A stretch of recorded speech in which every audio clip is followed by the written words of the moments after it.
There's been fresh clashes between police and opposition supporters in the capital, Nairobi. Running battles between the two sides are being reported in several locations. Tensions have been mounting in Kenya since the return of opposition leader Raila Odinga from the United States. At least 5 people have been killed since his return to Nairobi on Friday.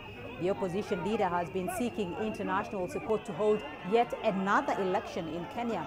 Kenya has already held 2, but Odinga boycotted the rerun that saw incumbent Uhuru Kenyatta re-elected. The country's Supreme Court has been hearing petitions against the rerun election. Judges are due to announce their verdict on Monday. Kenya can, however, ill afford another election. The country spent millions of dollars on both votes. Let's get you a quick update on that developing story. I'm joined live from Nairobi by CGTN Sonny Methu. Sonny, what's the latest on the fresh clashes in Nairobi? What exactly is going on? Well, Beatrice, we are on Outer Ring Road. This is Babadogo, where protesters have been running with the police since morning. They're saying this time they're protesting against their friends or NASA supporters who were allegedly killed last night in some circumstances that the police are yet to explain. If you can hear behind me, we've tried to come a bit into a safer area, but just behind me, thousands of people are protesting, running with the police, burning tires, burning some iron sheets, and the police are actually using tear gas and bullets as well to disperse the crowds. Just a few minutes ago, opposition leader Raila Odinga and his team was here to address the crowd and actually offer condolences to those who lost their loved ones. But in short, Beatrice, this area has been sparking since morning, and one police officer who requested not to be named said one woman and a child was killed by the protesters this morning.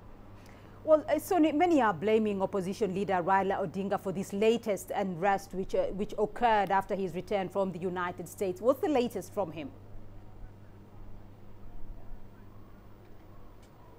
Well, Raila did speak about the incident on Friday where protesters were trying to barricade the roads, and as we know that police are trying now to develop a hardline stance on protests in Nairobi. But despite this, there were protests near the airport on Friday, and actually that's when, as you mentioned, a few people are said to have been killed. And Raila addressed the crowd soon after saying that he blames the government. He blames the government, and he compared it to Zimbabwe, saying that this is signs of a failing government. These are signs of a failing government. Although he did not address the crowd today, he constantly has blamed the Jubilee government and, of course, police brutality. If you ask the people here, they also say the police are using heavy hands, and also they don't feel safe day and night from both police and a rebel group that is seemingly coming up right now. They're saying Mungiki is coming and shooting them apparently in their homes at night and trying to rob from them as well. Well, Sonny, the Supreme Court is due to rule on the election petitions on Monday. What more do we know? What can you tell us about that? Well, on Monday, the Supreme Court will meet indeed, and what we do know is that they'll give a ruling. There are 2 options, really. The one option is that they will nullify the elections, the rerun. They will nullify the rerun election, and they will call for fresh elections. A lot of NASA supporters, of course, are against this. NASA supporters say they want their president, they want Raila Odinga, the opposition, to be installed as their president. But also the second option that the court has is to actually allow the incumbent to be sworn in. And if this is allowed, he will be sworn in on the 28th. Back to you, Beatrice. All right, Sonny Methu following developments for us there in Nairobi.